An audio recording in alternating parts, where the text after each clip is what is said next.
Okay, hello, my name is Fahad Mohsen, and my project is on the building blocks of AI. AI is a passion of mine after I started working on transistors, which is another thing that I wanted to research. And after using my research for transistors, I need to connect it to biology, and a good way for that was connecting it through artificial intelligence, which imitates natural intelligence. So why I chose AI in particular? So again, it relates to my initial research of transistors and my initial research of photolithography. I connected to it's an easy way to connect my research on transistors to biology and is a passion of mine. I think it's like an interest or something that interest I have for the future, and I think it's the future of technology in general. So what is AI? So according to Merriam-Webster, the dictionary, right, AI is a branch of computer science dealing with the simulation of intelligent behavior in computers, and it's going to find John Connor and take over the world. So where can you find AI? So AI can be found almost everywhere in like every app we use. So one very popular example is Uber and Lyft and other ride-sharing apps. So to find your actual route that you're taking and for where the driver should take and how much you should pay, that's actually calculated by Uber's AI and has multiple AI working together to find that route and how much you should pay. Traffic predictions and route calculations. If you've ever been on Google, it recommends you a different route to go to because of traffic that's found out through Android users and where they're stopping and where they're not going. So that is one way Google uses AI. Commercial airline flights, for small local airline flights, they don't have manpower actually dedicated to finding those flights, but rather they have multiple AI looking at different data from who buys flights and where they go to create different commercial airline flights for local flights. Email spam filters. If you have like spam mail or anything like that, emails usually have, or email services have AI that select which emails have been sent to millions or thousands of people and which shouldn't be in your inbox and which should be. Plagiarism detectors, which is something many schools use to check if a student has been plagiarizing their work or if they're not citing whose ever work they've been using. They use plagiarism detectors. Social networks, your recommended section, any apps you use or anything you look at, hashtags, whatnot, that's actually used by AI used in social networks, which find what you've been looking at and who else has been looking at it. So what is AI based off of? Artificial intelligence is based off something called natural intelligence, which is intelligence found in organic organisms that are living on our planet. The human brain, which is a popular way AI is based off of by neural networks, which are based off of neurons inside of our brain. The human brain. So here's a few like facts you might want to know about the human brain. So there are roughly 86 billion brain cells in our brain, and this is neurons specifically. A neuron, which is a small human body cell, actually transmits electricity and can do 1,000 impulses of electricity every single second. And then the brain generates around 10 to 25 watts of electricity, which is enough to power a small light bulb because of all the impulses shot by neurons. So this is a neuron, and this here is one neuron connecting to another neuron. We're at the synapses, and this is how electricity and knowledge, as we call it, passes through brain cells and becomes our functioning brain. So a few common misconceptions about artificial intelligence. So people think that all jobs will eventually be taken over by robots and artificial intelligence, but this really isn't true. Like there'll be people creating the AI, people maintaining the AI, and people still, becoming doctors and stuff, and jobs that can't be taken over by AI. Some people think that supercomputers powered by AI will do everything we do, but a lot better. But that isn't true because there are certain things supercomputers can't do as well as us. For instance, processing brain data, which is something our brain can do a lot better than any other robot or machine or supercomputer can. And then manual labor. Some people think that only manual labor, only that factory worker will have his job taken away by AI or automation, but that's not true. Fields like radiology and accounting are two fields that right now are dying and going to go away in the next 10 years because of AI and how it's taking over that field in general. So how does AI work? So AI, one common way AI works is through a system of logic gates called a neural network, or it could be working through a set of algorithms and machine systems, and they work on very large data sets. So this is a graph I created. I call it the AI pyramid, which just shows how a feed-forward AI network would be built on different the types of electrical and digital engineering. So it starts with artificial intelligence itself, then it moves on to neural networks, then logic gates, which make up neural networks and AI, and then transistors, which make up all of it. This is another graph which I show like how the field of electronics gets smaller and smaller as we go through the whole entire project. So transistors being one of the very big portions of electronics in general, then logic gates, then neural networks, then finally AI. So my first portion of my presentation will be on neural networks, which is a very broad category of systems of logic gates. So what does a neural network do? So a neural network is kind of finding a set of inputs and going through a different set of choices to find a specific or multiple set of outputs. These usually use large data sets to find which choices are the right choices, which choices are most commonly made, and they recognize patterns in very large data sets that are given to the actual AI and the neural network itself. So they stimulate brain activity by using different choices and firing like a neuron would inside of our brain. So just like it's taking its name from the neurons in our brain, the neural network imitates our brain in how it fires and how it creates choices. So what types of neural networks are there? There are quite a few different types of neural networks. What I'm using is called a feed-forward neural network, and it's very simple and it's easy to explain to like people who want to learn just what a neural network and AI is in general. And that's why I picked it over other neural networks such as the LSTM neural network, the RNN neural network, and the CNN neural network.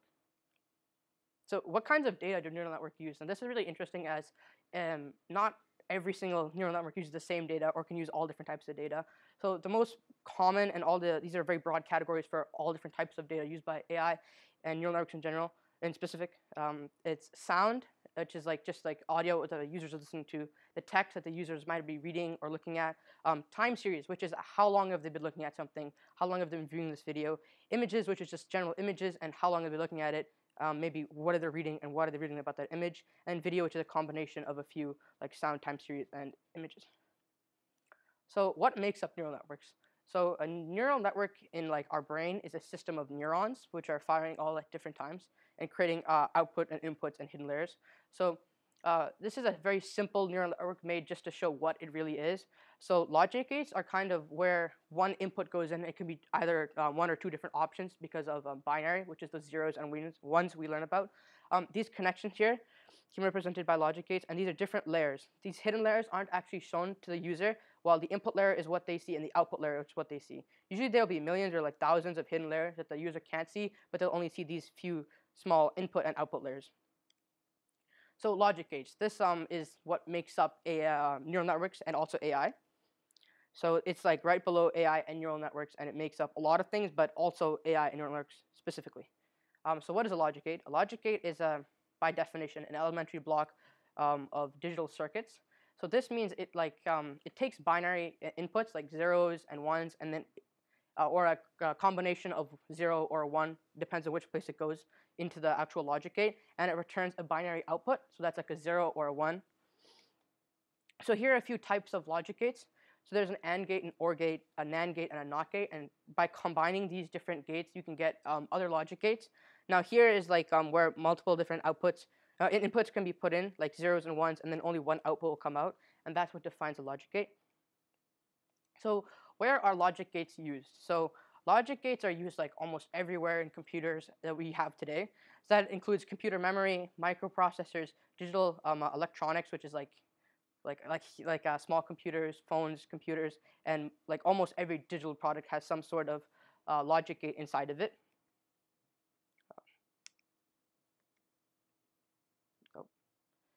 So what are logic gates made of?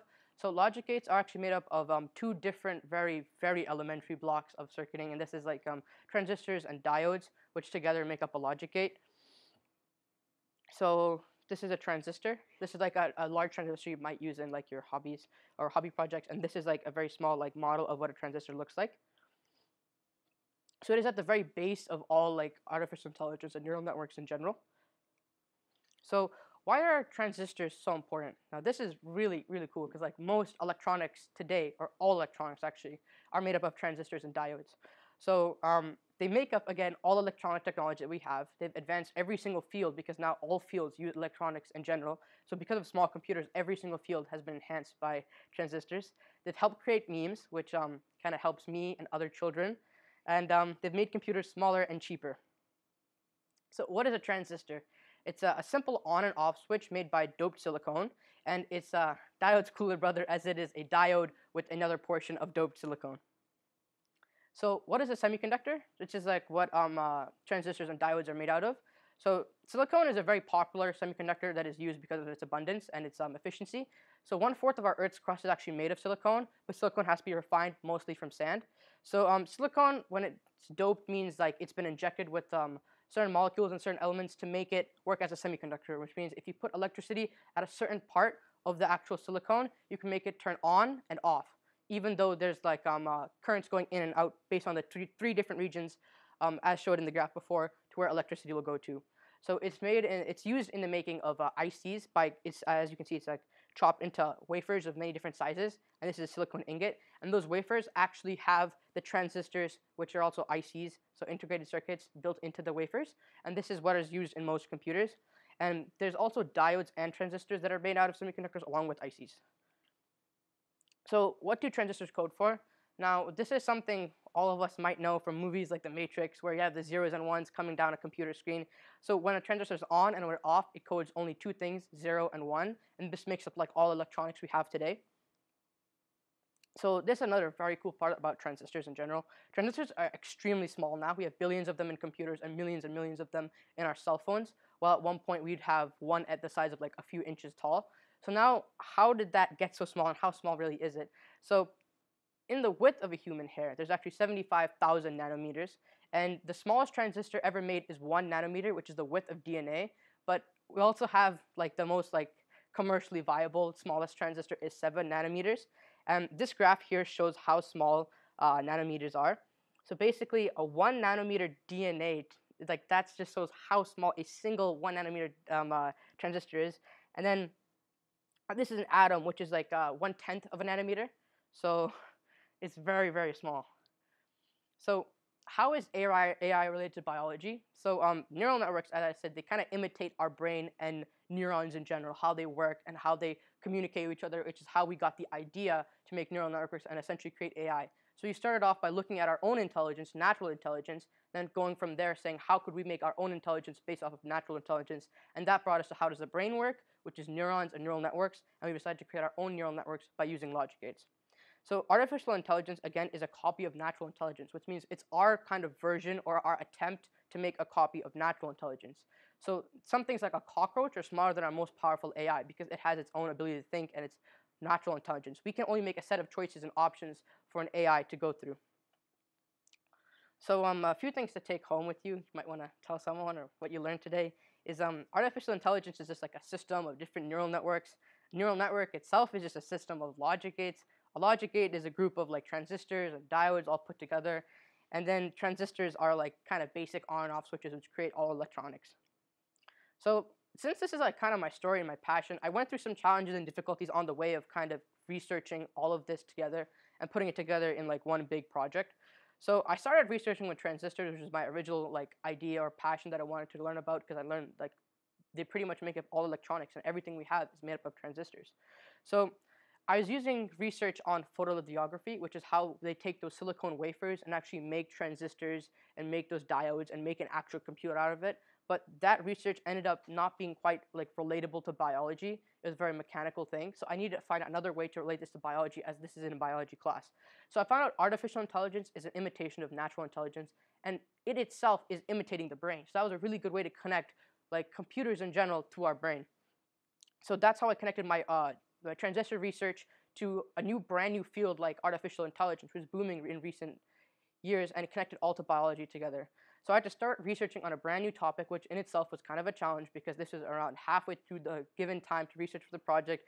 So I had to kind of research something brand new that I knew nothing about, and that itself gave a few obstacles. So a few obstacles is machine learning is really complicated. You know, people spend years and years learning about it. You need to have a lot of prior knowledge in programming and electrical engineering because logic gates themselves are part of electrical engineering, and that's something people spend years in college learning about, and even more after that. And then if you're looking up stuff like what is artificial intelligence, you'll find a random article on an untrustworthy site, and there's not that much beginner information to what is this? What does this mean? I don't know what that is, and there's not much you can use to actually learn what it is. So that was like a huge obstacle for me trying to find out and figure out what artificial intelligence is and then try to present it to you guys. So any questions? This is my email if you have any other questions that you can't ask now.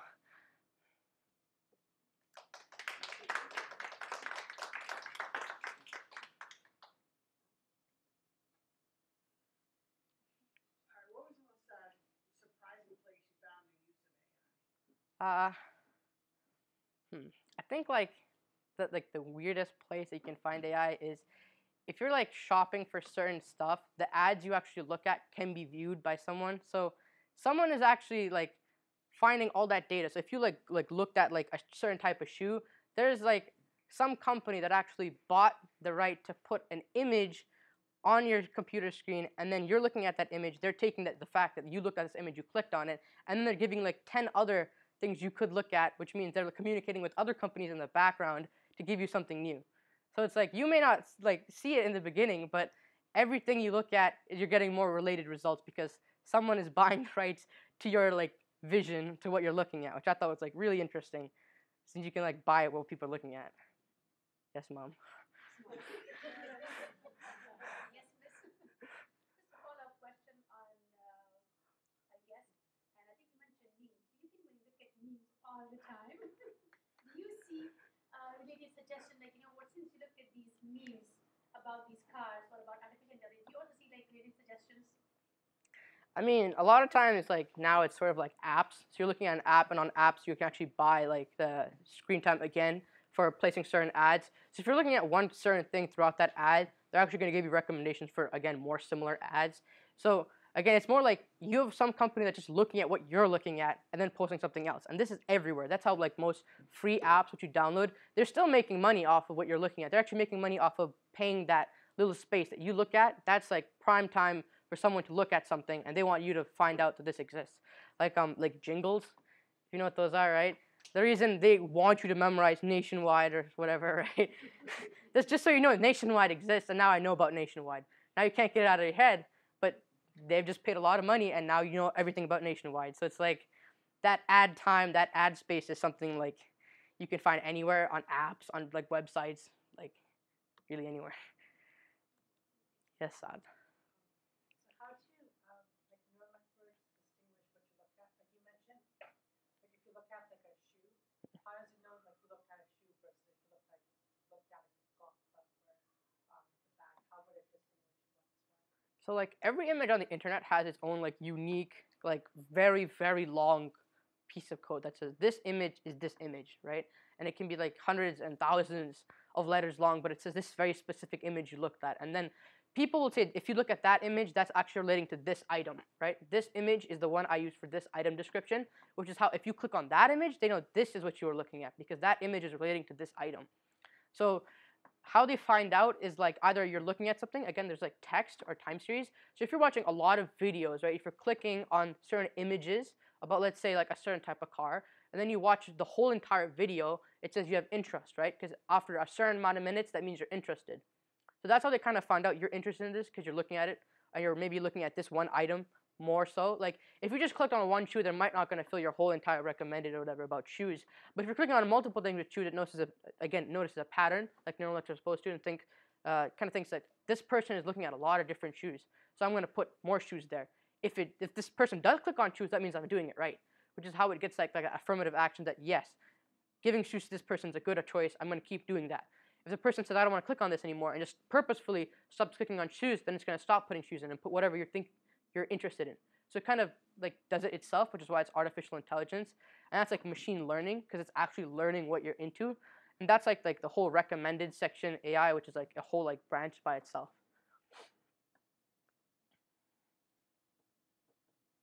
Okay, these are my sources. Thank you.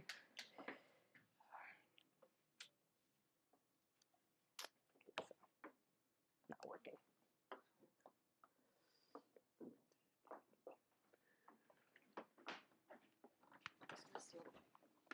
Fine. Oh, one second.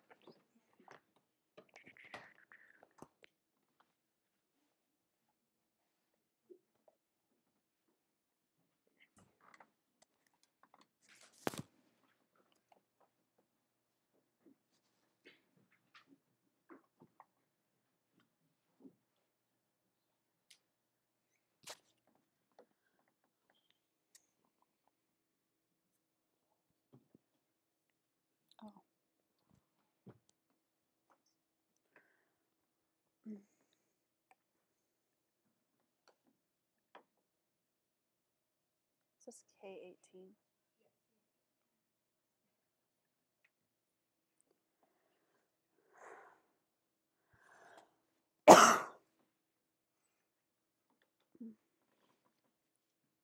I can just start. I'm here. Okay. All right. Well, welcome to the presentation of the Biology Passion Projects, or more affectionately known as the 20% Project.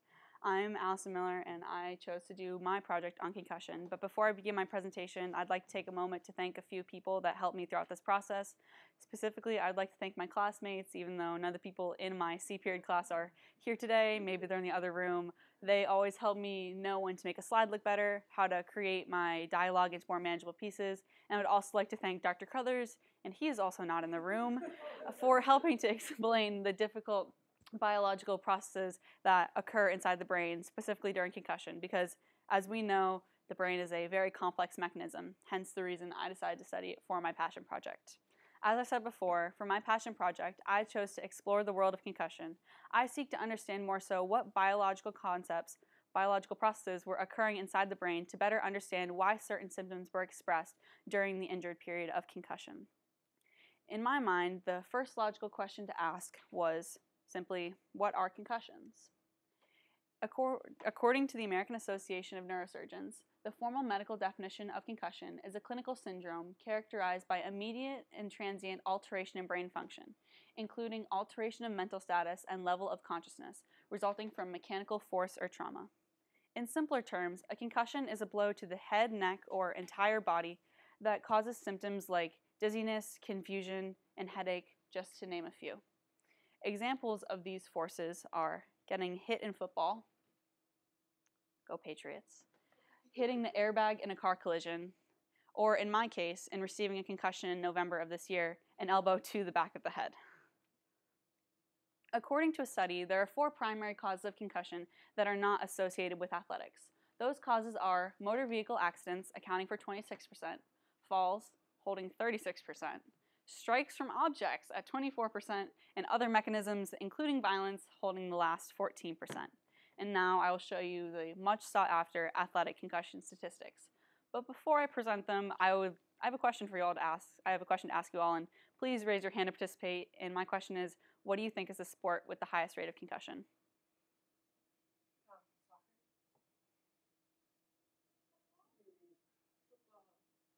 Is that? Okay. All good guesses, but actually, according to a study completed by the NCAA, the sport with the highest rate of concussion is actually men's wrestling, with a 10.92 rate of injury per 10,000 athletic appearances per athlete. Following men's wrestling is men's and women's ice hockey, holding the number 2 and 3 spots on this list, with a 7.91 rate and a 7.52 rate respectively. Coming in at a surprising 4th position is men's tackle football with a 6.71 rate. And please keep in mind this data is coming from a collegiate athletic standpoint, and that these rates probably will increase at the professional level, like the NFL for tackle football, hence all of the CTE studies that we are seeing in places like 60 Minutes or on the news today. Next up is women's soccer with a 6.31 rate of injury, and women's basketball with a 5.95 rate that I contributed to. For one, I was very surprised to learn these rankings, especially the football ranking. And seeing as this data is coming from the NCAA, maybe they aren't exactly telling us everything about what's happening to their athletes. But now for the biological process of concussion, seeing that this is a biology class. Concussion is the result of the blow that I mentioned earlier, triggering biological and chemical processes that directly affect the degradation of axons. Axons are the pathways in the brain that messages move in and out on and then are translated into the nervous system, which are then translated into the rest of the body to perform functions. These internal processes can be broken down into a relatively straightforward neurometabolic cascade. And this is going to get technical for a second, so please bear with me. And also keep in mind that a lot of these processes use the same elements like calcium, magnesium, and potassium. And so if it appears that I'm jumping around from spot to spot, not going exactly in the timeline, I promise that I'm trying to go as chronologically as I can. It's just they use a lot of the same elements. Firstly, acute metabolic and ionic changes occur. Immediately following the injury to the brain, the neuronal membrane that surrounds it is disrupted, causing the axons to undergo stretching, thus already loosening their connections. Also at this time, the voltage-dependent potassium channel opens, causing extracellular potassium numbers to increase inside of the brain. Then, nonspecific depolarization of ions occurs, causing a premature random discharge of excitatory amino acid glutamate to release. This release worsens the potassium influx due to it activating certain receptors inside the brain, specifically the NMDA receptor. Typically, large amounts of unnecessary potassium in the brain are dealt with local glial cells. Glial cells surround neurons. It gives them support and insulation inside the brain. But during significant injury, like concussion and other traumatic brain injury, these precautions are not nearly enough due to the pure size of the influx of potassium. After the concussion trauma occurs, the potassium diffuses in the brain. It spreads to many places. Then, once this diffusion is complete, all areas that have been reached by the diffusion are impacted at the same time. This is why there is early loss of consciousness, amnesia, and other immediate neurocognitive deficits associated with concussion immediately after you receive it. The body now tries to re-establish a state of ionic homeostasis by activating a membrane pump, which you can see here in the image. It's pretty small, but it's very powerful, and seeing that it uses a lot of energy to function inside of the brain. So naturally, there's an increase in glucose usage in the brain to supply this energy. Cerebral oxidative metabolism, a metabolic process that delivers oxygen to the mitochondria to help break down elements, is still occurring and always is occurring during this time. This process already uses most of the allocated energy in the brain to function, which it is all of the time. Thus, this aggressive energy increase is combated by a rising level of glycosis, the breaking down of glucose. This accelerated glycosis is followed by an increase in production of lactate. It's a byproduct of this. Similarly to this hyperglycosis, the oxidative metabolism is also subjectively impaired after traumatic brain injury. By impacting this mitochondrial process, the production of the chemical ATP, or the energy that not just the brain but the entire body needs, is impacted as well. A damaging energy crisis ensues due to the supply and demand for glucose in the brain. Thus, the lactate production from the glycosis is sped up while a congruent decrease in lactate metabolism occurs. Higher levels of lactates have been proven to cause neuronal deficits due to it triggering acidosis, membrane damage, and cerebral edema. It also has the potential to modify the brain-blood barrier permeability permanently. This shift in ability of cerebral blood flow may be what is tied to the headaches commonly associated during and post-concussion. About 2 to 4 days after the injury, calcium accumulations tend to occur inside the brain. Due to the potassium influx mentioned before, the newly activated NMDA receptor channel is more easily used, allowing these calcium influxes to occur intracellularly or get inside the cell. The excess intracellular calcium may also migrate to the mitochondria. Also, the increase of calcium in the axons has proven to lead to microtubule breakdown, as we can see here, which leads to the degradation of axonal connection, by thus also impairing the oxidative metabolism further in the location, the mitochondria. Another energy crisis is created due to it impacting multiple places in the brain. Also, intracellular levels of magnesium are almost instantly reduced after traumatic brain injury like concussion. This reduction in magnesium has been tied directly to post-injury neurocognitive deficits. The glycotic and oxidative creation of the chemical ATP, the energy, are negatively impacted when magnesium levels are lowered as well. And in concussion, they're also impaired more so on top of their individual issues, shall I say. This may be what leads to all of these energy crises I have been speaking about. Maintaining a normal level of magnesium in the brain is imperative to the stable maintaining of cellular membranes and ultimately the triggering of protein synthesis, and the body needs proteins to be able to function. This depletion allows the NMDA receptor, newly activated by the initial potassium influx, to be used more easily, allowing these calcium influxes to occur more so. Restoring homeostasis is vital to improvement in motor skills impacted during concussion. The initial increase in cellular membrane permeability, the stretching of the axons, can last up to 6 hours at a time, allowing these calcium influxes to occur for long, damaging periods. Also at this time, neurofilaments inside the brain can be compacted, which leads to overall instability and possible collapse of the axon over time. After concussion, long-term memory and cognition deficits have been due to these small anatomical changes that occur due to these biological and chemical processes.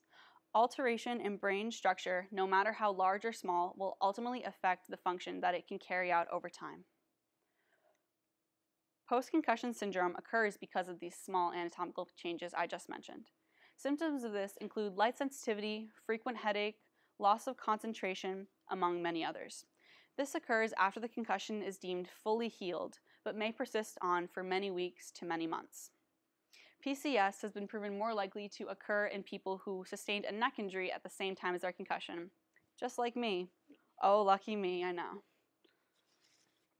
While I was researching this topic, I also wondered what would happen if you got a second concussion on top of a concussion that wasn't healed already. The answer to my question was second impact syndrome. Second impact syndrome is when you receive the second concussion and the brain immediately swells. This can lead to general mental depression, significant neurocognitive impairments, and over time CTE as seen widely in the NFL. If severe enough, second impact syndrome can ultimately lead to fatality in those affected. It is important to allow yourself to heal from concussion because you do not want to fall victim to second impact syndrome due to the statistics shown here. Second impact syndrome is not something you want to ever experience. While all of these chemical changes occur within a relative 2 to 4 day window, the overall timeline of concussion healing lasts much longer. 1 to 3 days after the concussion is received, the brain metabolism tries to recover into equilibrium, the relative homeostasis I was speaking about before. After my concussion, I remember the first few days post-injury were definitely the worst, and from a chemical standpoint, they should be because the brain is so far out of balance. The first few days after my concussion, I'm going to compare it to the first few days after surgery. Your body is trying to readjust itself, and you just need some rest, and you just want to stay in bed. About a week after receiving the concussion, your brain metabolism begins to stabilize, and thus symptoms lessen. About 1 to 3 months after the concussion, all symptoms have typically ended up resolving. Now, in knowing this general timeline of concussion healing, the question for athletes affected and the medical staff treating them is, when should athletes affected be allowed to return to play? This is an incredibly complex question to answer and is different for every person, but guidelines have been developed over time to help aid the process of decision. Here at Worcester Academy, we have a return to play protocol, which all athletes, including myself, must follow in order to return to play. So it goes along the lines of this. The first day after the concussion is received, the injured athlete does not attend classes in order to give them the much needed rest that they need to heal from this injury. Then, once they feel ready, they can return to classes and are typically phased in with a half day, then once they feel ready, progressing to a full day. Once the athlete has been able to progress through a full day of classes, they move into the next phase of the protocol, which is 5 days consecutively symptom-free. I found this the most difficult step of passing through this protocol. It's just so frustrating when you get to your 3rd consecutive day symptom-free, and then you're sitting in class and you get a headache that you just can't bear, and end up having to go home and start over at day 1 of 5 days symptom-free. But it's important to progress through this naturally and not try to cheat yourself through this because it is important to give yourself time when healing from a concussion. Then, once you pass through 5 consecutive days symptom-free, the athlete is reintegrated into athletic movements, all while going symptom-free, or you're back at square one of 5 days symptom-free. So you really want to make sure you're symptom-free before you progress into the next stage. The athletic movements that the athlete typically completes are something along the lines of stationary bike for a few days, and then sliding and shuffling and jumping, and then progressing into a 25 to 30 minute period of running non-stop in order to keep the heart rate high and the blood moving around. And that last running period is a little bit difficult because you're typically a little bit out of shape after so much rest.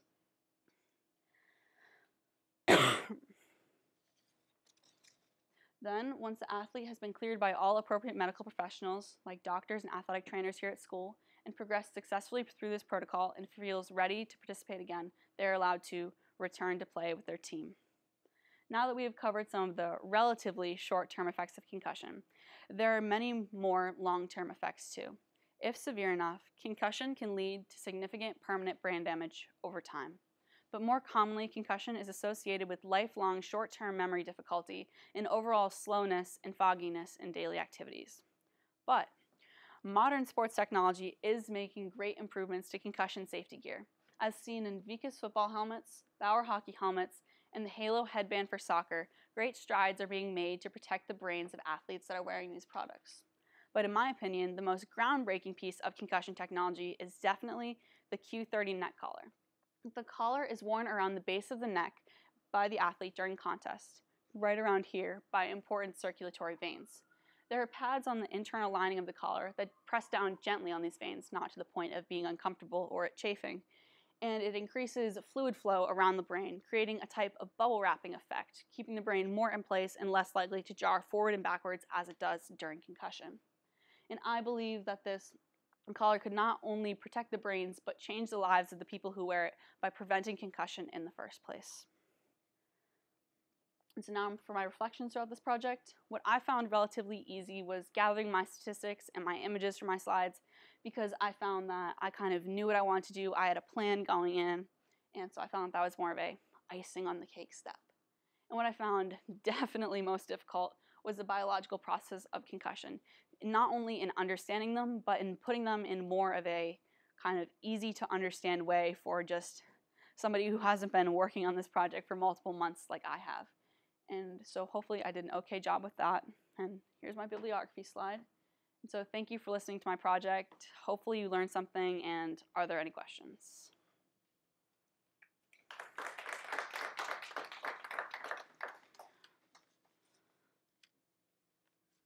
So wrestling is a top category, but you didn't have a solution for that. Is there something that can help? Yeah, so there are a few issues, shall I say, with wrestling. And so in terms of headgear in wrestling, they have this kind of, I don't exactly know, it's called a ear guard that protects their ears and has like a plastic strap here and a chin strap. Doesn't exactly do a whole lot for them. And so they're trying to develop now is something with a more padded ear space and something more protective along the front of the head. And also another issue with creating wrestling safety, concussion safety gear is in knowing that a concussion can occur not just from a jar to the head or neck, but the whole body, and seeing that wrestling is kind of like grappling and I'm going to push you down first into a mat. It's seeing that they only wear kind of these, I think they're called singlets.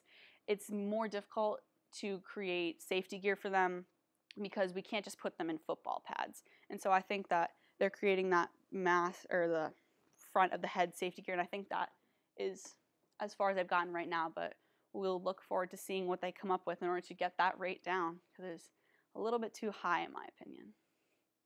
Emma? Will the neck braces be worn with helmets? Yeah, so neck braces for football players, they have their helmets here, and it ends typically right here, as you could see in the Vicus football helmet image. And the collar is worn typically right around here, so it won't interfere with helmets. In hockey players, I believe that maybe in goalies or different types of goalies, they wear neck guards. And so it would fit smaller than a neck guard, but in roughly the same place, and possibly could be worn under a neck guard that an athlete may choose to wear. It's very low profile. It's not kind of a big statement piece, shall I say. I thought you did a great job. It was a Thank very you. complicated topic. Yeah. And most people talk about the sports aspect. Mhm. I wanted you touched on the academic aspect. Most people don't think about Yeah. for students. That's usually a hard thing. Yeah. And how does, being that you went through it, how does Worcester Academy accommodate? I feel that Worcester Academy does a great job to accommodate athletes who are returning from concussion. You do go through experiences. You work very closely with your advisor and your teachers. Teachers, at least for me, were very understanding and seeing that I did have to miss school. And I also had meetings with Dean of Academic Success, and she helped me create plans to work through this. And if I had to miss a day of school, my teachers were always open and willing to be in touch with me.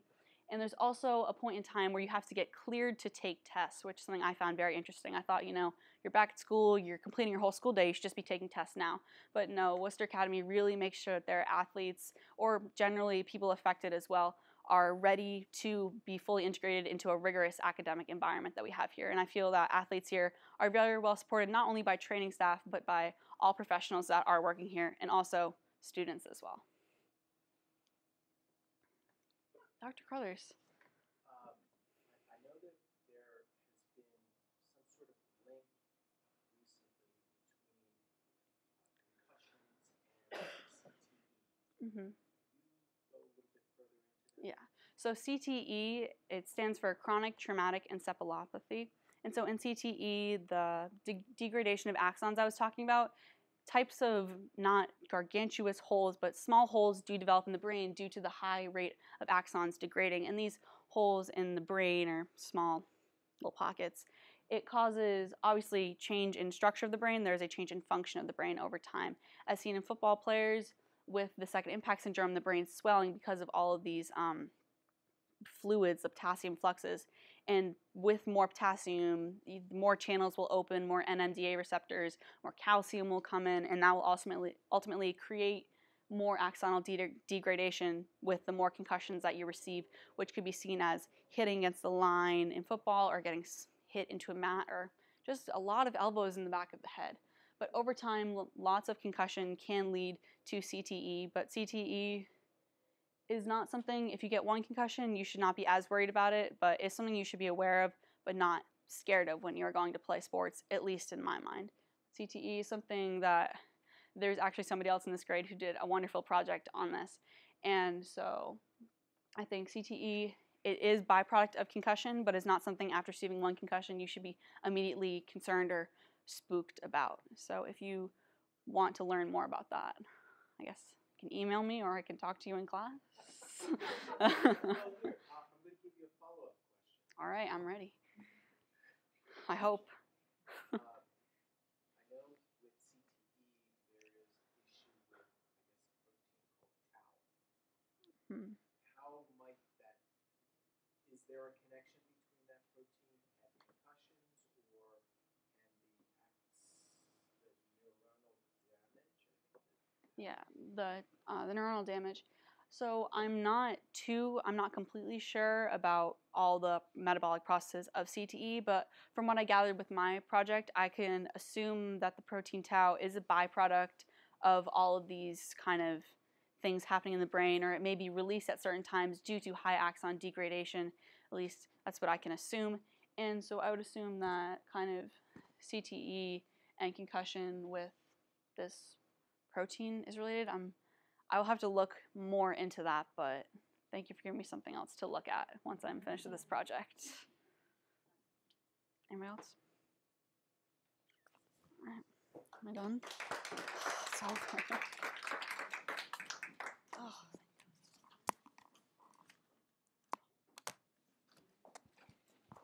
We made it. Thank you. We did it, Worcester Academy. We made it through the presentation. Anything you want to say to the mic? I don't know. I think I'm on it.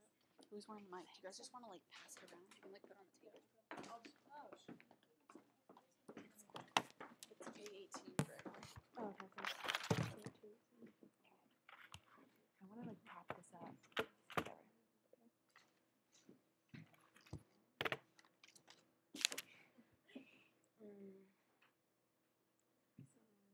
Oh, put it in present. Where is it?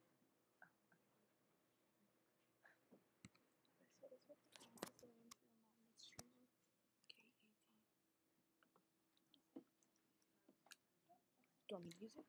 You just pass it.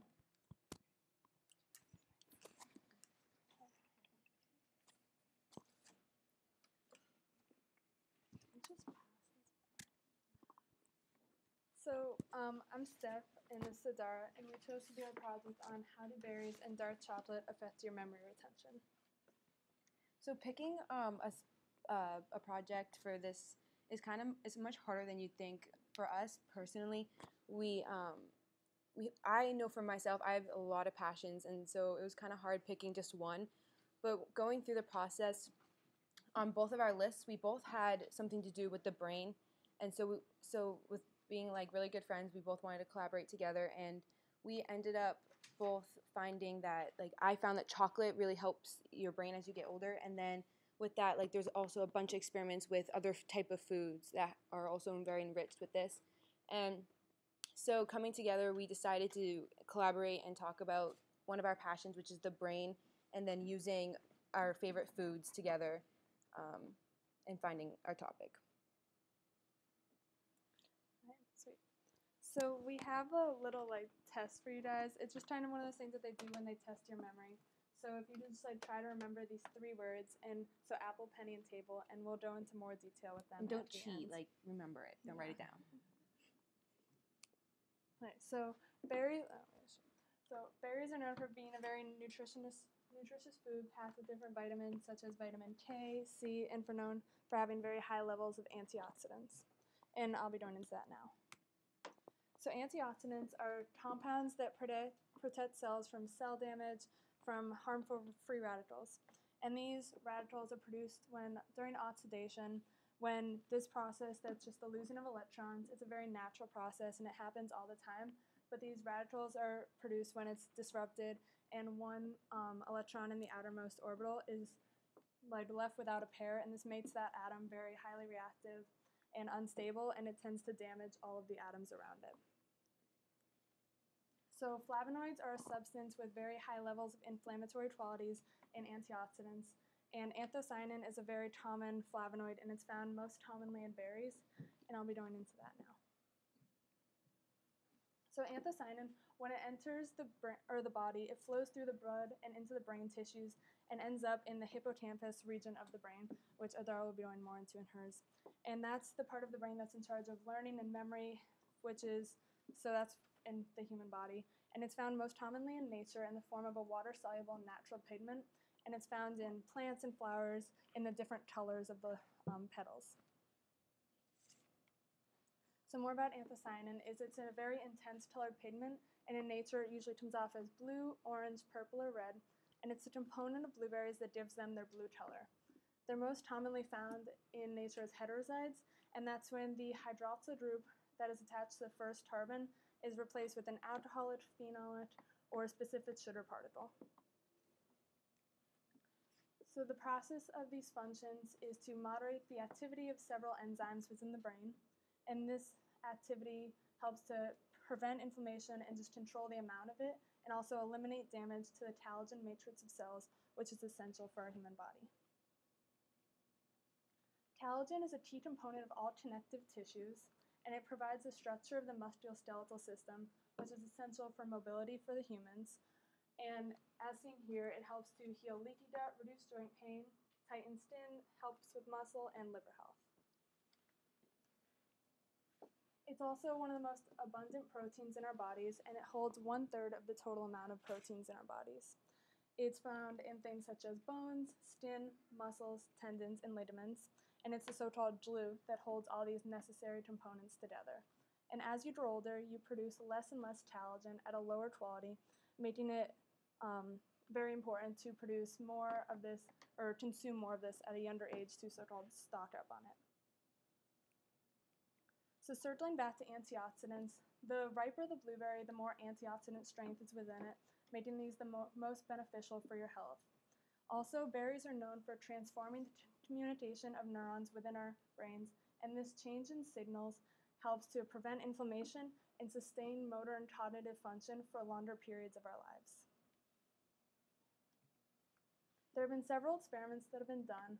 One was done by a researcher named Robert Krikorian, and all of his participants in his study took this blueberry powder placebo once a day for 16 weeks, and after doing the study, he realized that there was an astounding 72% increase in motor and cognitive function in all of his participants.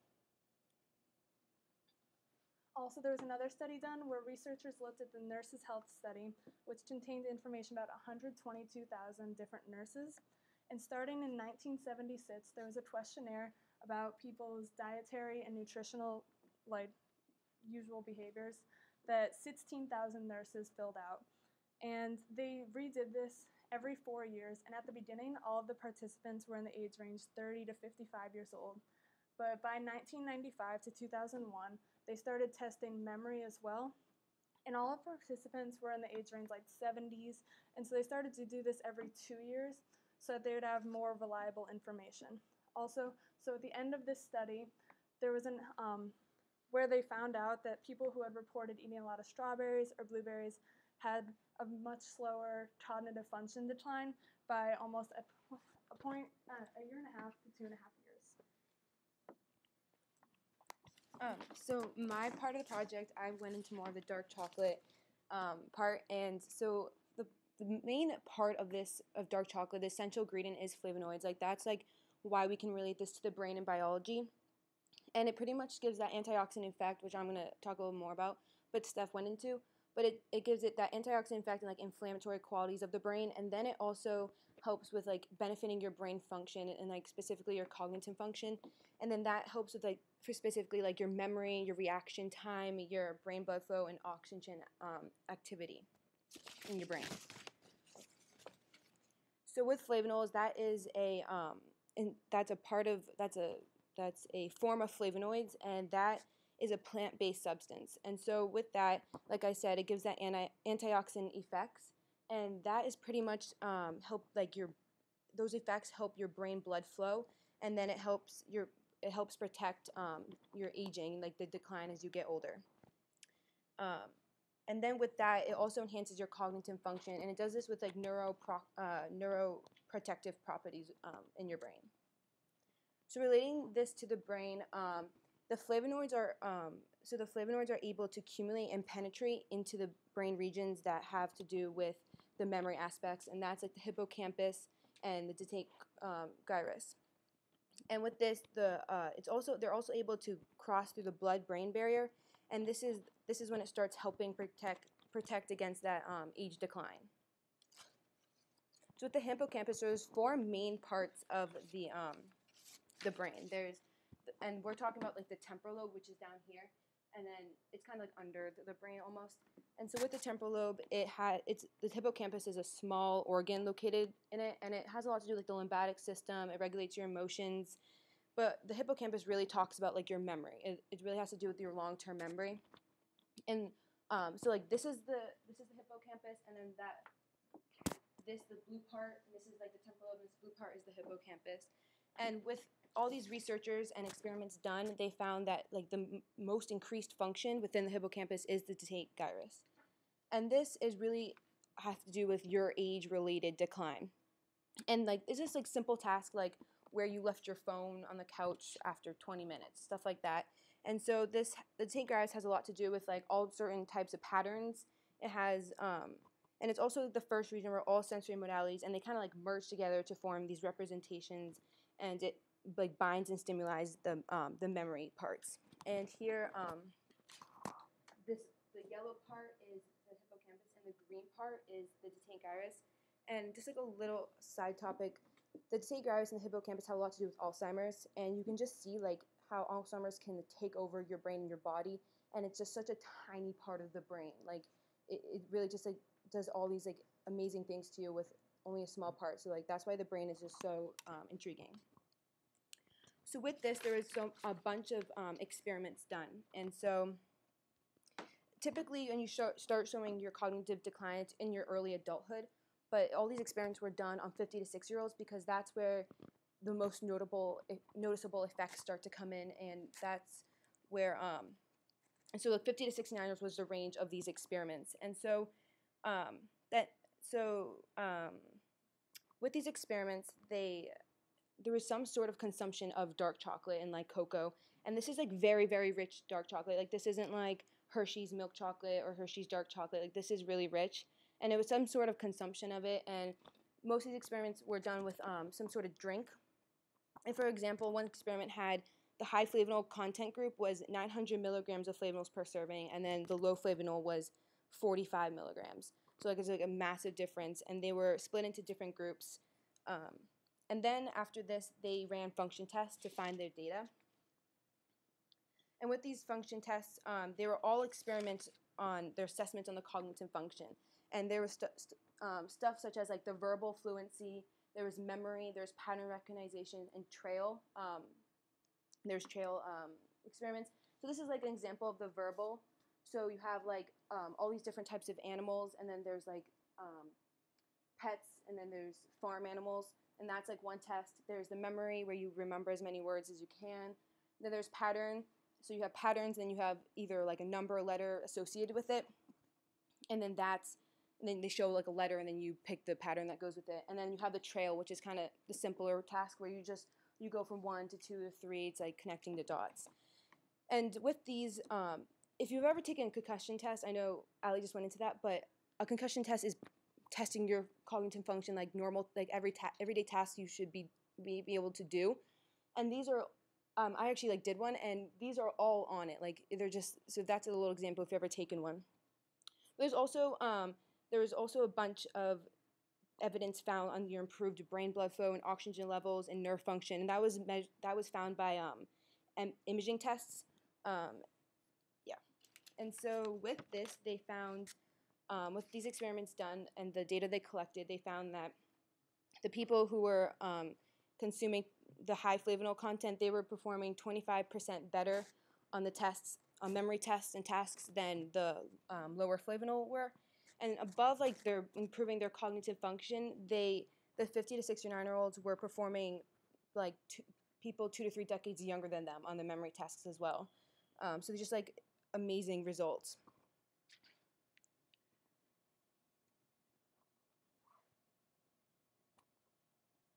So with this biology relation, we kind of, like I said, like we have to go back to the flavonoids, and that's like, since that's the main part, that's what we related it back to. And these are just molecular structures and relating to flavonoids. And so the polyphenic compound and substructure, I know Steph's going to talk more about that, but that's just kind of a class of the flavonoids, and that's just like a naturally occurring compounds, and they're commonly found in higher plants. And since flavonols are a form of flavonoids, and that's a plant-based substance.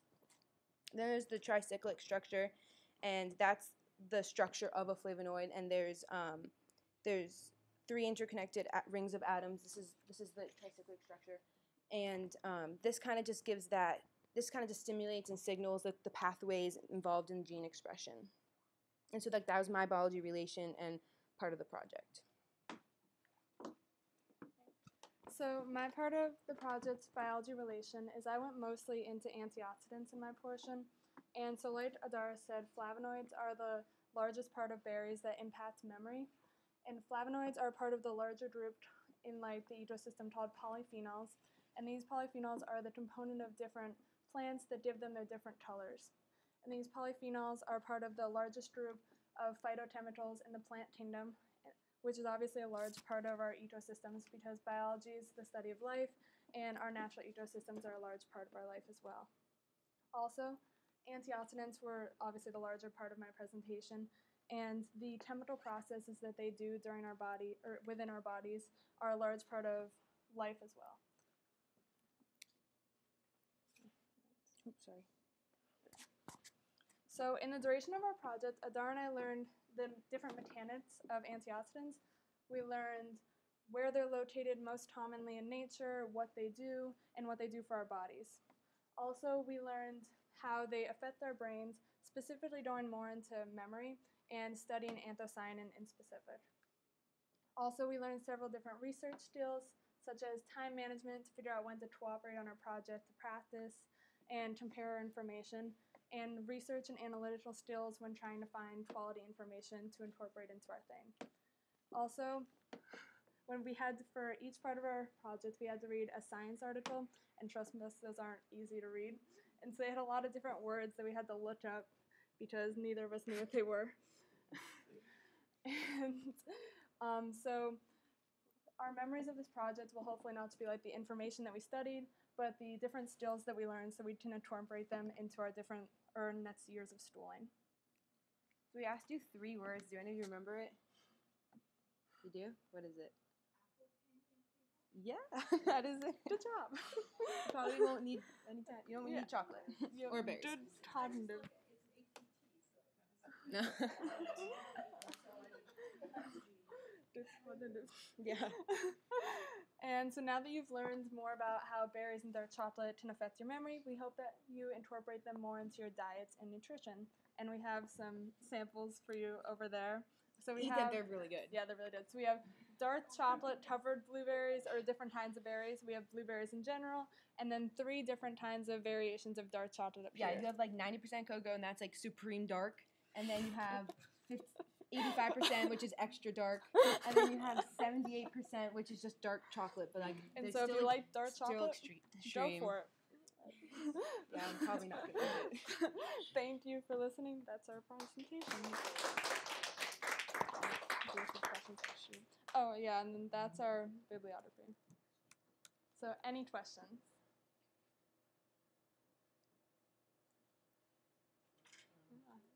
So if these things help with memory, is lasting effect?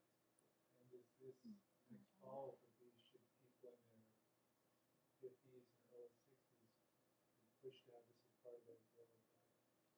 Well, the experiments that they did with chocolate, they were a long increments of times. There was months, there was years, and there was even like 8 weeks. So I would, and if considering that after 8 weeks and then after months of like improvement, I think you keep that up. Maybe not as extreme as 900 milligrams of chocolate a day, but definitely something.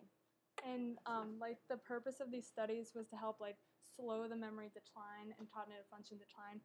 So it wouldn't exactly like help your memory, but it would just slow the process Yeah. as it leaves you. We're not like As giving you you grow we're older. not giving you a fix. We're just Yeah. helping you like have it longer. last longer. Oh no. Go ahead. Oh, perfect. Can you combine Allie's and your presentations to see what might the connections be?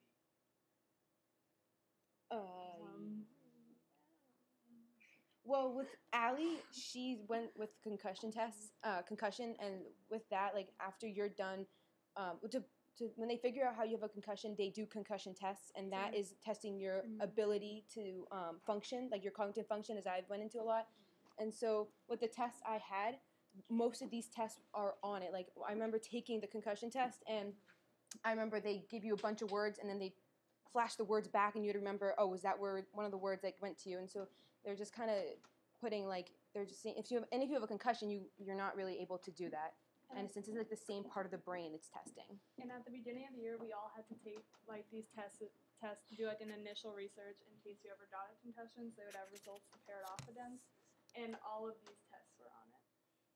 So, how about, is there more of a connection on a biological, mechanistic level?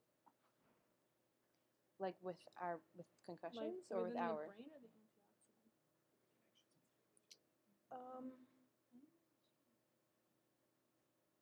I don't know if it's biology related. So I think is it hers the is more. axons that degraded?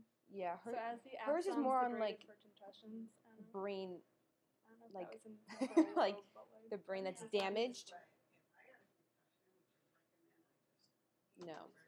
No, because concussion is like is your brain's hurt, where this your brain's not hurt. You're just trying to like improve it.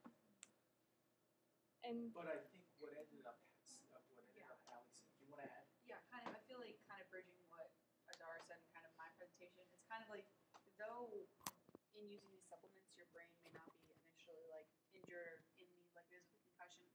It is good, even after you get a concussion, to supplement with these items to kind of build yourself back up. That's, I don't know.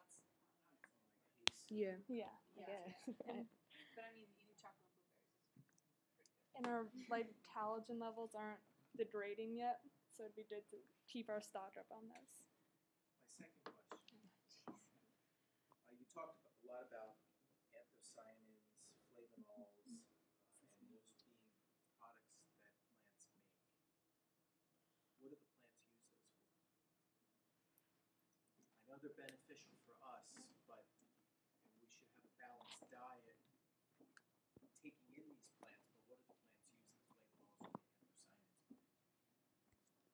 I don't think either of us went into that in our research. We didn't really look it up. look the plant. Yeah, we didn't we really went look up into how they the benefited plants. We looked at more how they benefited like people who were like consuming them. Can you go back a couple of slides to the spectrum? Spectrum? Oh. And I think the one before that. Oh, this one. That?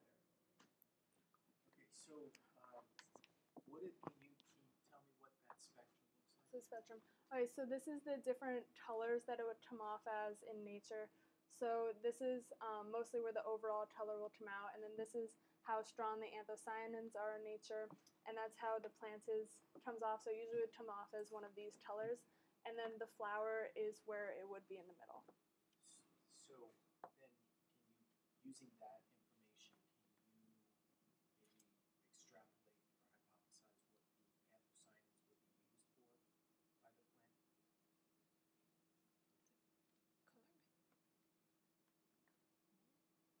would it be used to like, I don't know. Like the color pigment For- of the since the berries are come from like the plant overall. And the to help anthocyane benefit helps the them color. for the So antioxidants what would the plant be using that pigment, that color for? to attract like things to help pollinate them. Okay, that would be one, and that anything else? That's an evolutionary aspect, right? But would there be anything else that the plant might use those pigments for? Protection. Like Protection. what? For what? Like from different things that would eat the plants, The sun. and for or maybe the sun, and so the plant would use that either to protect against certain wavelengths of the sun versus different wavelengths. I'm glad that you agree. Any other questions? Allie Miller. You guys did a great job. I think my question's a pretty easy question. So if I was gonna pick chocolate or blueberries to integrate more so, Well, that's why we have chocolate covered Well, berries. blueberries- should you See, we recommend I combine take the which one two. I like with this? Like, I would which one would go you recommend? blueberries because they're more naturally found in nature, and those are kind of chemically made.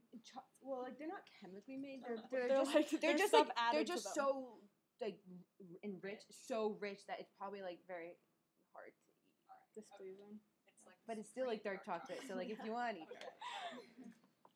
Yeah, Mrs. Miller. So I too would pick blueberries, but if you're going to go down the chocolate path, and you've killed my love of nestle chocolate bars. What level on the front there do I need to do the chocolate?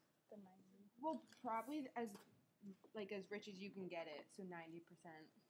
But this is just like a Insanely chocolate dark. bar that I thought would, because I don't think I didn't really want to bring in what they actually use because you just wouldn't enjoy it as much as you would this 90% cocoa chocolate bar.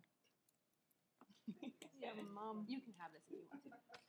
Were there any studies that compared dark chocolate to blueberries? There wasn't, but one Yeah. experiment that I had, it was specifically for dark like chocolate and cocoa, but they also I mean I guess not really, but they also went into a bunch of other foods that Yeah, it that's went in. interesting. Berries was like one of the bigger like side topics. Of Yeah, I had dark this chocolate. same, I think, study. It was like they showed both of them, but they showed them a bunch of other topics. And so both of our things were the two top ones. Yeah, like there's a bunch of foods like with flavonols, like a lot, like really inflammable in, like a lot of flavonols in them. But I think dark chocolate was I found a lot on like dark chocolate being the main one, and then I found a lot of then it went to berries, and then it went to like a bunch of different types of food linked to it. Last question. Can you may have gone over this, and I may have completely forgot about it, but what exactly, or how does anthocyanins or the flavonols have that neuroprotective property? Wow. That's something you and Jonesy, right? Yeah, but like, We didn't go into that as much. it just either. like a lot of the We things went I into read just general said stuff. I didn't really go in depth because most of the articles I read didn't really go in depth in that. But But you did start with reactive species, right? Mhm. What's the link between the two? reactive species. So, like, what other components are reactive within our protective power? Just so we don't go into it. Can you go back to the first couple of slides? Like your slides? Yeah, so this one. Oh, yeah.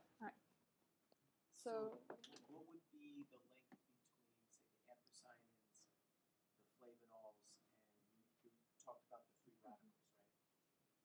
so these free radicals are what the antioxidant is preventing itself from. So these antioxidants are preventing the free radicals from being able to damage the cell, and these flavonoids are part of the antioxidant group, and then anthocyanins a specific flavonoid. So they're all part of the thing trying to prevent the free radicals from being able to other cells as it's unstable. So do they just bind to it, or how do they get rid of them? They bind to it. Yeah, like stimulate together. So it's like a sink. Yeah. Mhm. Yes, yeah. Yes. Yeah, you got it.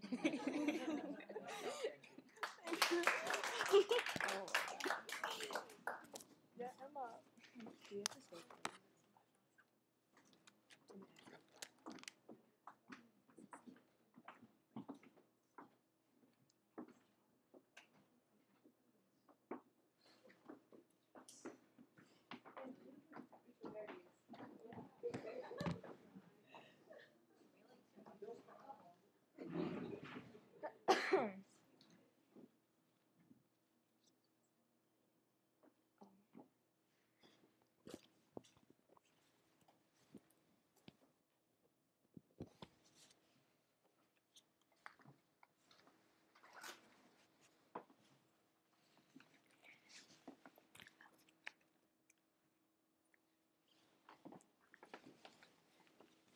Do I just start?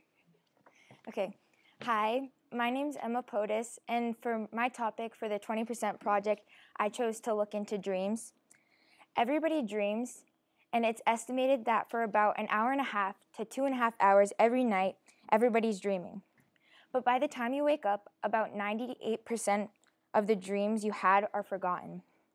So my guiding questions for the project are what is the brain activity that's happening as you're sleeping and dreaming? Why do you dream?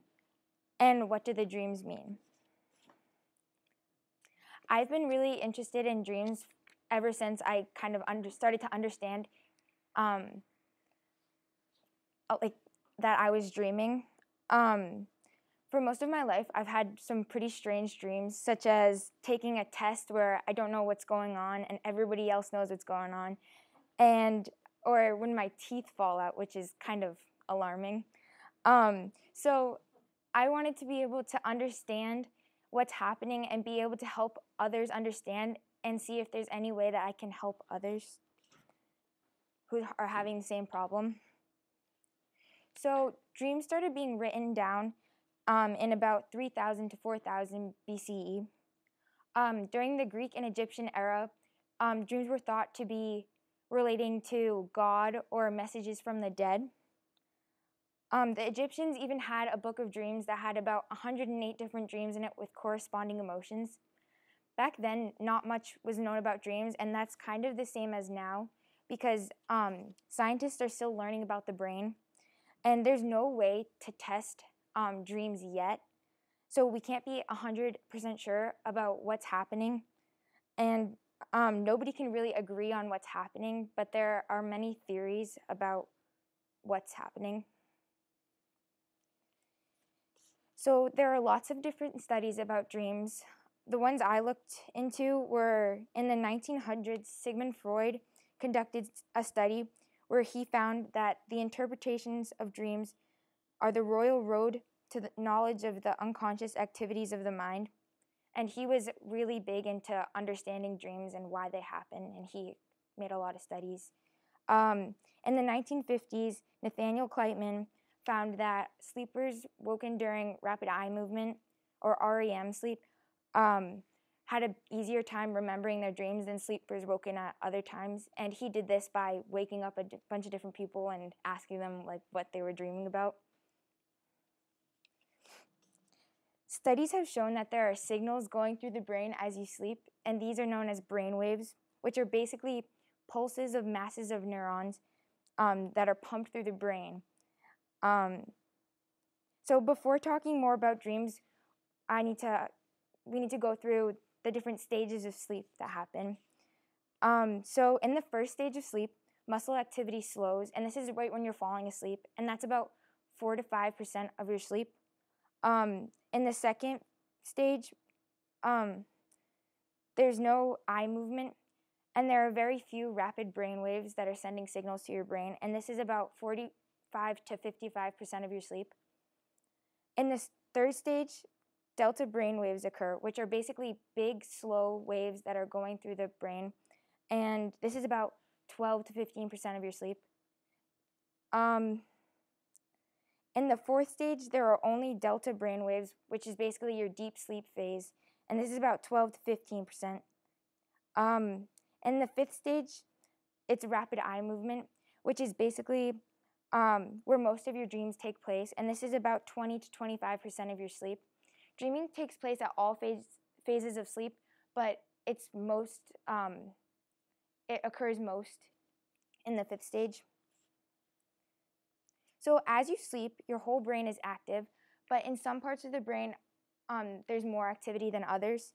So the amygdala, which is right here, this is your center for negative emotion, and it's most active during nightmares. And there's also the prefrontal cortex, which is here, and the hippocampus, which is here. And these have to do with memories within dreams and why you're seeing things that you've seen in your waking life in your dreams. There's also the pituitary gland, which shows a lot more activity, which is here. And this produces hormones as you sleep to keep your body asleep. The brainstem acts as a pathway for signals to induce rapid eye movement. And the hypothalamus, which is right here, controls your body temp as you're sleeping. The cerebellum produces an emotional response, which kind of controls the way that you're acting within your dream. And the hypothalamus is right, or the cerebellum is right here. So I was also interested in learning the different types of dreams and what they mean. So I found my info from a website with a dream specialist, and some of the common types of dreams that I found were dreams about being chased, which is a form of anxiety. There's also a lot of times people have dreams about flying, which can be explained as you're finding like you're confident in your waking life. There's also a lot of dreams that are about tests, which is like what I was talking about before, which can mean that you're nervous or unprepared. And that doesn't necessarily have to mean that you're about to take a test. It can be a sign of other kind of things that you're nervous about in your life. There's also food dreams, which can mean that you're hungry for new information. Falling dreams are also really popular, which means that you're relaxed or you're also letting go. Death dreams, which I know what you're thinking, death is a bad thing, but not necessarily. Death can mean that it's the end of an era, and that can be a good thing. There's also some nudity dreams, which can mean that you're feeling too exposed. Some people have dreams of paralysis too, which means that you're feeling a lack of control in your waking life. And if you're having dreams about people and people that you don't really know, it can mean that you're feeling detached and maybe you need to take a sec and just kind of reconnect with yourself. So I sent out a survey to our freshman class to kind of understand the different frequencies of the types of dreams and try to not feel like I'm the only weird one with the dreams. So the most popular ones were being chased, falling, and of other people. And being chased and falling are forms of anxiety. And now this may surprise you, but our freshman grade is really stressed, which, yeah. But guys, I got you. Here's a way to improve your dreams and de-stress before bed. One way is you can turn off technology, which I know is hard, but it will help you improve your dreams. And also, it can be helpful to not eat right before you go to sleep because sometimes food can have an effect on the different types of dreams that you're having. Also, it is helpful to sleep in a cool and dark area. And before you go to sleep, take a second and calm down and de-stress and stretch out before bed, and that can also help you improve your dreams. Now, you're probably going to say, Emma, why do we need to know this? Emma, why do we need to know this? Thanks, Allie. Dreams can help us realize things that we have not yet admitted to ourselves or things that we haven't recognized. And by paying attention to your dreams, it can help you learn a bit about yourself. So throughout my project, I faced a few challenges and successes. One of the challenges that I faced was finding reliable data because all information about dreams is kind of substantial. It's more about it's relying on what people remember, and that's not always the most the thing you want to trust. So that was kind of hard, but I think the survey provided a really good display of like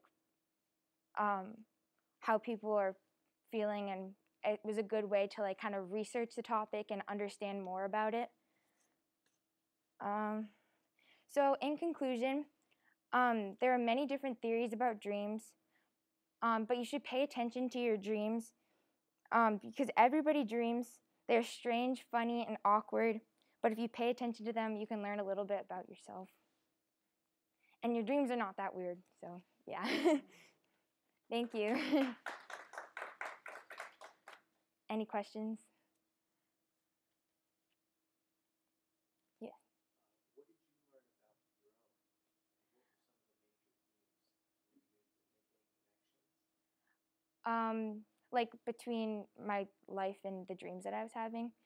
Well, I'm really stressed a lot, so it kind of made sense that I'm having like really strange dreams and like being able to connect that the things in my life that are stressing me out, like school or like family stuff, and that was kind of helpful to like find a reason for it. Did it help you understand what was going on in your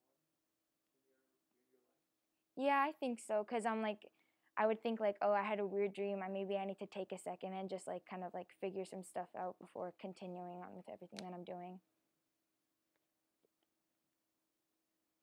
Yeah. Is there anything in your readings about why some people remember their dreams more than others, or why even each of us sometimes don't remember dreams for long periods of time, and then you might remember dreams?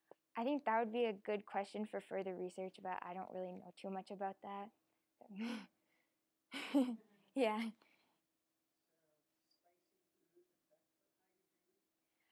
Yeah, for me, I found out like a lot of times like Chinese food can kind of cause me to have like really weird dreams. I don't know. Anyway, so yeah.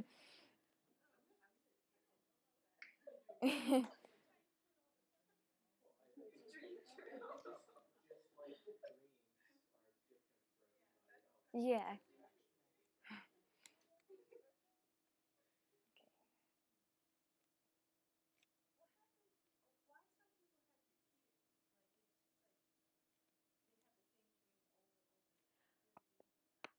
I'm not too sure about that, but I would guess that it has something to do with stressors in your normal life. Well, depending on what kind of dream it is, and yeah. Okay. Are there any cultural or regional themes that might come up as a matter of, say, culture or religion or things like that? I would assume that there would be because like with every different region, there's different kind of stressors within the region, which probably would affect the type of dreams that people are having. But the types of dreams are common then. I would assume, yeah.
Before we shoot next, you gotta pull your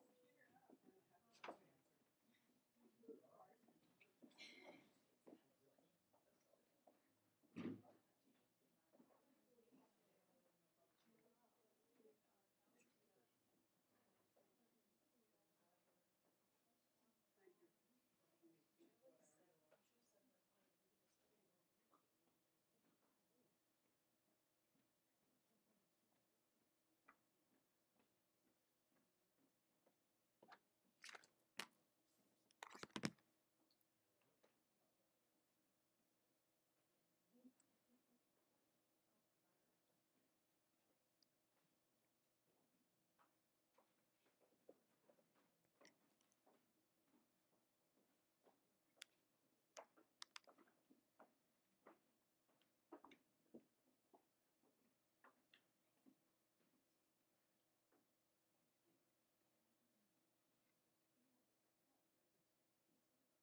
Hi everyone, my name is Clarice Stumpf, and for my 20% project, I chose to do it on personality. So the reason I chose to do personality is because this is supposed to be a passion project, and personality is something that I'm passionate about, especially because I know that personality has has a lot to do with genetics, and I've always had a fascination with genetics. So that's why I chose to do this.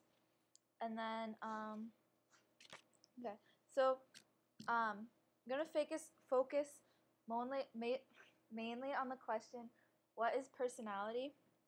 So to answer that, first I'm just gonna show a definition of personality. So from Merriam-Webster, the definition of personality is the complex of characteristics that distinguishes an individual or nation or group, especially the totality of an individual's behavioral or emotional characteristics. So I wanted to focus on three main parts of personality because personality is such a broad topic. And so one of the topics I chose to focus on was what affects personality, like what shapes a person's personality. So I'm going to talk about the components of that, the three being temperament, environment, and character. So temperament, this is the genetic part of personality like I was talking about before.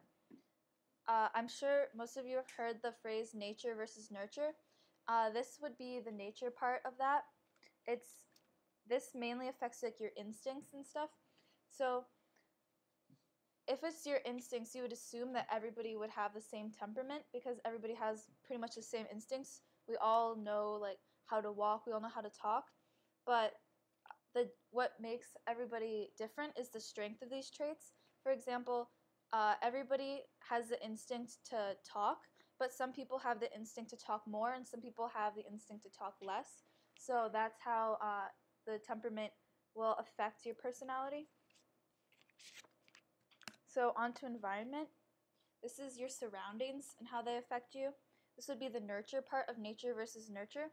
So I put some religious symbols up because environment's going to mainly affect your beliefs. So it's going to be something that you learn from your environment and not something that you're like born with. A place where you're going to learn a lot for your personality is school. School is a really influential time for from your environment because it's during such a crucial time in your development. And next is character. Character is your moral development.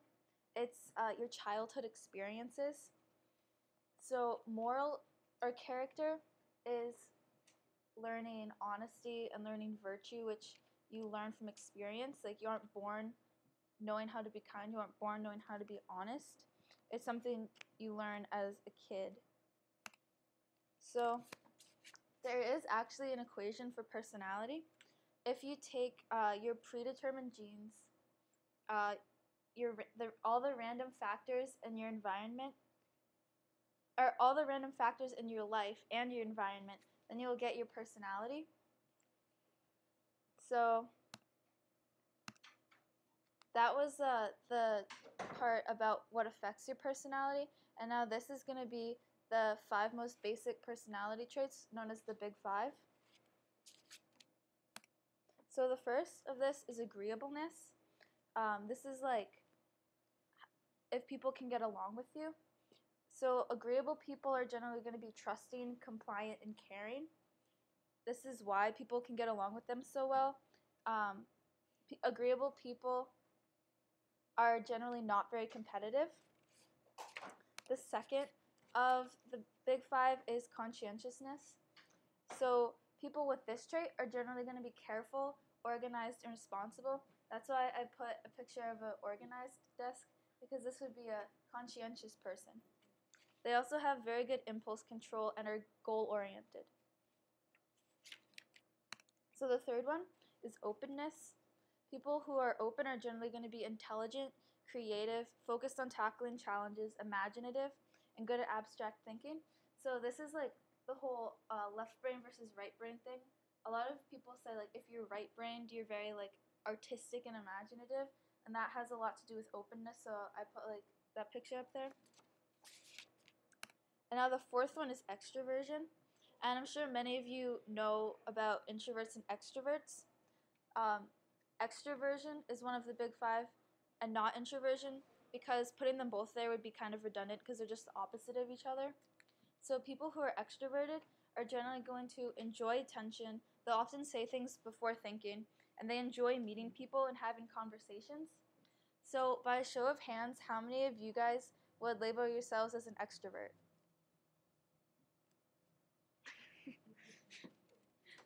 Okay. And now on to the last one, neuroticism. This is the only negative trait out of the Big 5. Neurotic people are generally emotionally unstable. They're generally anxious and stressed, and they're prone to mood swings. So on the topic of neuroticism, we move on to personality disorders. So we've already discussed what shapes your personality. So we're going to be applying that information onto personality disorders because it's very interrelated. So there are 3 main types of personality disorders. It would be suspicion, emotional or impulsive disorders, and anxiety. Now suspicion and emotional impulsive disorders is kind of like hard to grasp what it means the first time you hear it, so I just put some examples up there. By suspicion, I mean disorders like paranoia, and by emotional or impulsive disorders, I mean disorders like narcissism.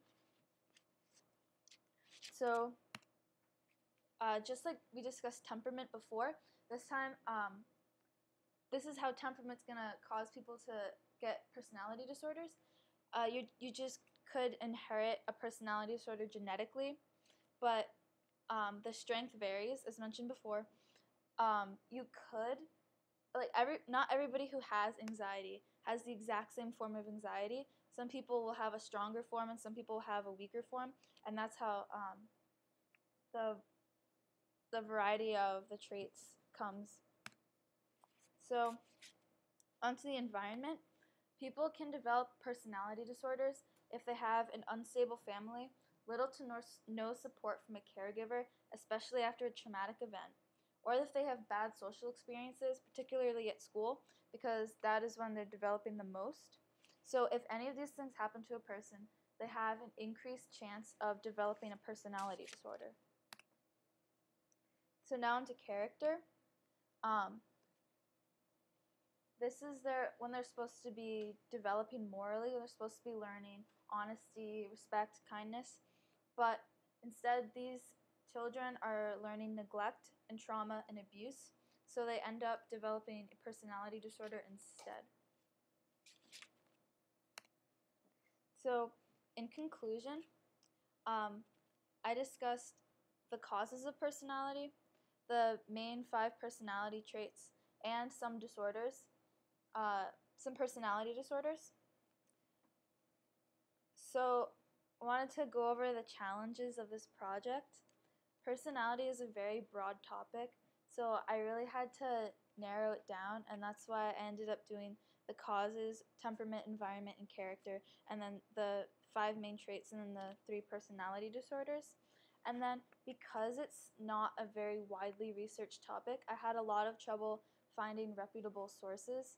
A lot of the things I found were like .coms, but I was looking more for like .edus, and I did manage to find a few. So, does anyone have any questions? What's the most common type of personality disorder that comes from abuse? From abuse,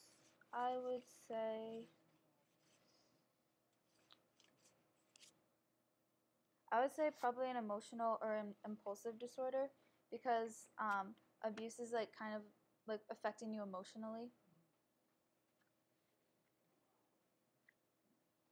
So you showed us, I think, 5 different types of personality categories.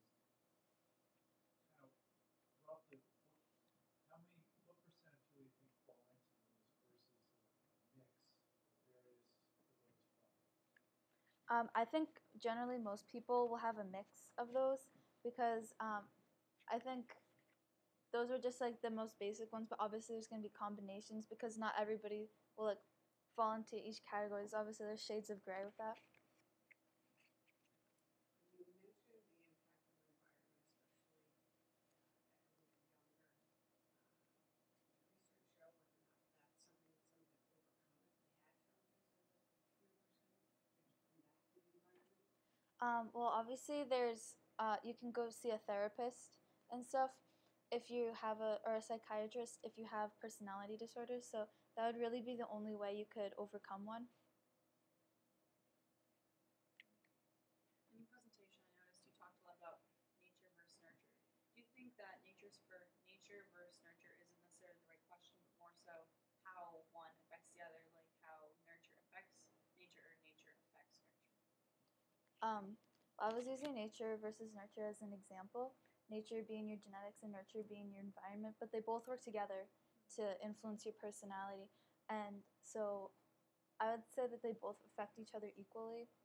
Or well, maybe like nature would be a little stronger, or nurture would be a little stronger, but it's definitely not versus. I was just using that as like an example. Dr. Crothers. Since we talked about genes this year and how certain changes in a gene can result in a phenotype, are there specific genes that you've come upon that might lead to a personality disorder or some other type of neurological effect? Well, in my research, I found out that everybody's DNA is 99.9% identical. So the variation in the 0.1%, that's where all the genetic variation comes from. So I said that you can get a personality disorder from your genes, but that would just be if your parents had it.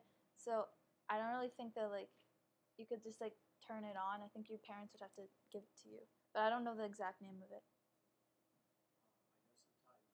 I know sometimes trauma, like living through World War II, or say a famine in Ireland or something like that, like in Syria as well, can change certain aspects. And could that trauma then ultimately lead to changes in genes that might lead to personality disorders or anxiety, stress? Had you come across any of that?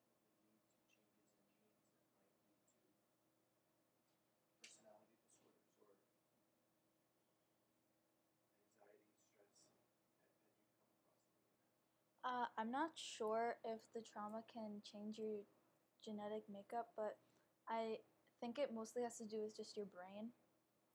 But I don't know for sure. So, did you talk about therapies? Well, not in the presentation, but to answer a question, yeah. Mostly, what are the major themes for the therapies? Well, if you had one of the personality disorders, I assume you'd go to a therapist and they would try to like help you get over it. I'm not really sure how, but I would assume they'd try to help you. Are there any drug treatments? Yeah. I think there's some drugs. There's definitely some drugs for anxiety. Definitely some for like paranoia and stuff.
So hello everybody. My topic today for the 20% project or the Passion project is the advantages and disadvantages of bilingualism. So just a bit of background on why I chose this topic. As a child, I grew up in Australia, and my parents they immigrated from China. So in a way, they kind of forced me into learning the language of Chinese. So they forced me into going to Chinese school, and that's how I acquired my language of Chinese. And that got me thinking after a while of why would they send me to Chinese school? Is there any benefits or difficulties from that? Learning of a different language. So that's why I chose this topic as my 20% project. So first of all, what is bilingualism? So bilingualism is the ability to have fluency or the ability to use two languages. So in the current world, we have 60 to 75% of the world's population to be bilingual. So with this coming out, it's becoming more essential for people to become bilingual. And since this large amount of people being bilingual has come out, it's also raised a lot of questions, questioning the benefits behind bilingualism and also talking about whether it has disadvantages or not. So I'll firstly go into the advantages of bilingualism. So there are many advantages to bilingualism, but I'll start off with the general ones. So from a research done by Professor Judith Kroll, a lead researcher in Pennsylvania State University, quoting her, she said, according to research carried out by Pennsylvania State University and York University professors, people who are bilingual are better at multitasking and problem solving. When she says multitasking, it's mainly concerning the juggling of languages, which is the use of two languages, basically one after the other. So learning the second language can also train the brain to analyze and process different linguistic structures, which can be also used to learn different languages. So for example, if they learn English first, they can apply those grammar rules or sentence structure rules that they learned when they were younger and put it into a different language that they learn afterwards. So the brain processes these meta-linguistic awareness where the brain learns to identify these techniques and, as I said before, apply them into different languages they learn. So after learning one language, you retain this muscle memory, which can be used over and over again. So being bilingual also improves the memory span and increases attention span, as well as boosting problem-solving skills. So it's also been proven that bilinguals perform a lot better on standardized testing than monolinguals, all in the different categories of vocabulary, reading, and math.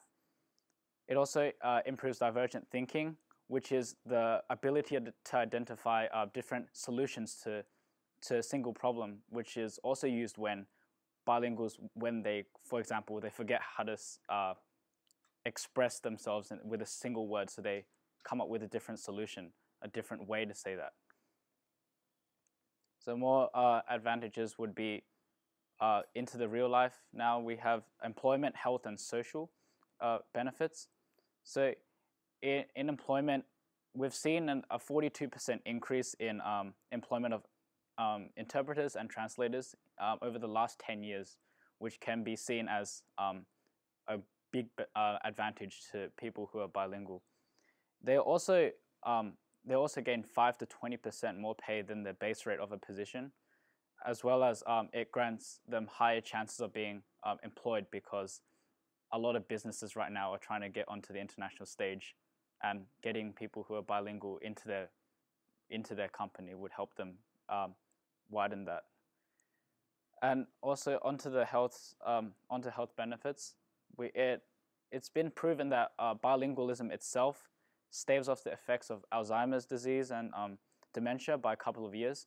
So in Alzheimer's, it has delaying effects of up to 4.5 years, which means that monolinguals experience these effects and bilinguals experience the same effects 4.5 years later. And also a study of 600 stroke survivors, it's shown that bilinguals are twice as likely to have cognitive recovery after strokes. And on social, it's pretty self-explanatory. You're able to travel around the world, you're able to communicate with those different communities and develop those social skills. Now onto more of a biological advantages. So first of all, the auditory brainstem response. So other than these general benefits, we have there's a change in function and structure of the brain. So according to a research by Dr. Vioraki Marina, she concluded that, quote, the bilingual juggles linguistic inputs, pays greater attention to relevant versus irrelevant sounds. Rather than promoting linguistic confusion, bilingualism promotes improved inhibitory control, or the ability to pick out relevant speech sounds and ignore others. So in her research, she had bilinguals and monolinguals in the same place, and they would listen to audio which would first have background noise, and second have no background noise. So during the first audio where there was background noise, the bilinguals and monolinguals had quite a similar brainstem response. But then when there were, so that was when they didn't have background noise. They could largely hear what was going on. But with the background noise, the bilinguals had a much stronger brainstem response for the auditory brainstem response when compared to the monolinguals. So when researchers did this, they found that this reflected the better encoding of sound fundamental frequencies in the bilingual people, where the brain flow is a lot greater in the brainstem in response to those sounds with background noises. So this just shows that there's a lot more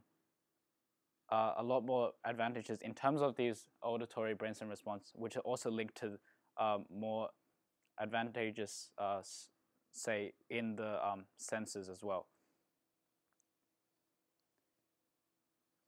So also another part of the neurological structure is the increase of gray and white matter. So in terms of neurological processing, there are some differences in bilingual brains when compared to monolinguals. But the main thing they have in common is that they use more or less the same neural structures in terms of to learn and use different languages, but they use it in a different way.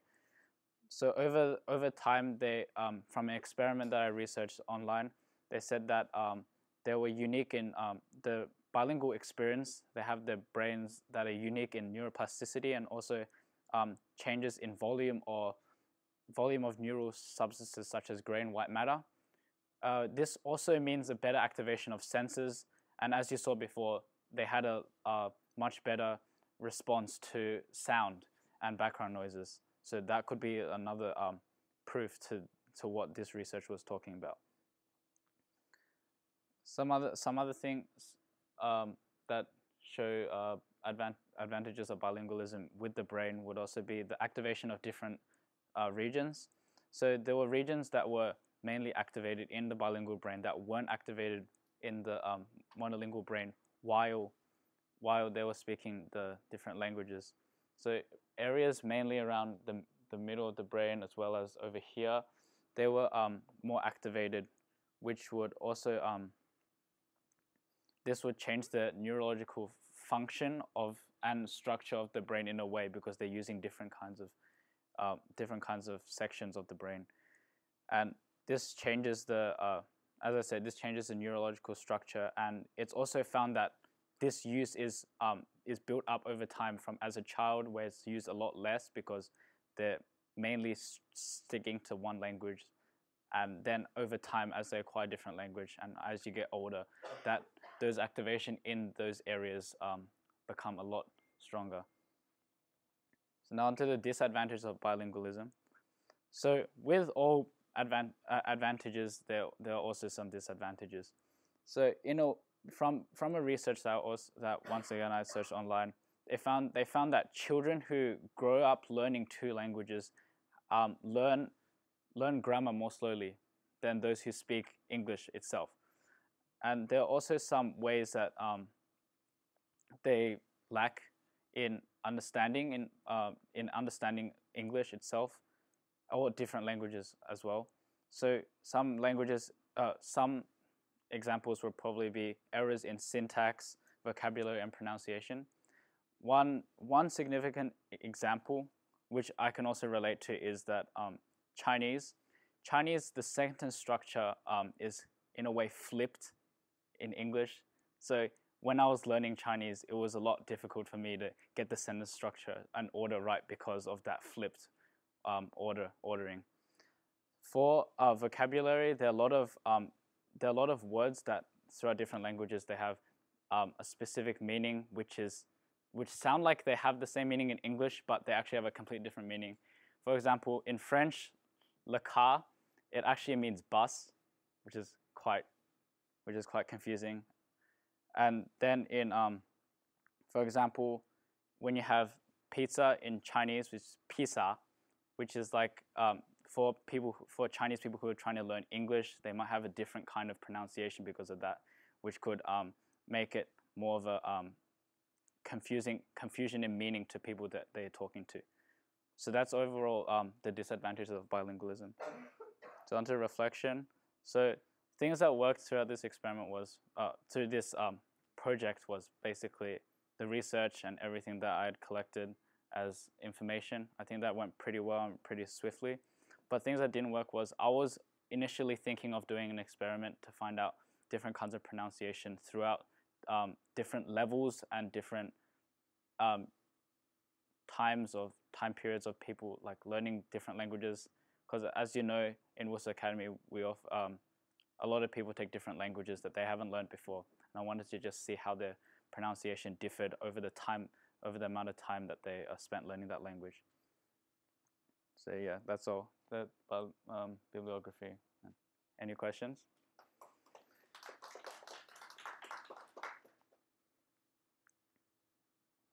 Yep. I thought it was interesting the gray-white matter and the structural changes in the human brain.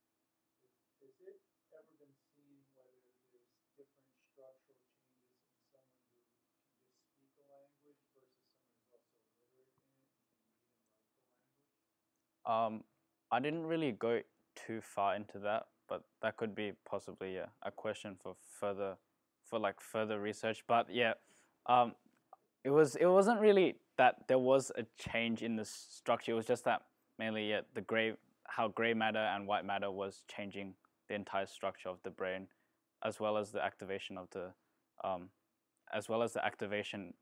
the different brain areas. But I think that's mainly linked to the speaking of the language. Yep. Come across, I've always heard that it's easier to learn languages when you're younger, but I think one of your last references was about when you're younger, typically learning one language. What did you find the research on that? I didn't really hear that last part clearly. Sure. Okay. So trying to understand, one of your last references was about people when they're young kids, when they're first learning, they stay within a certain native language. Yep. What I've always heard is that the younger you start learning a language, multiple languages, it's sort of easier for you to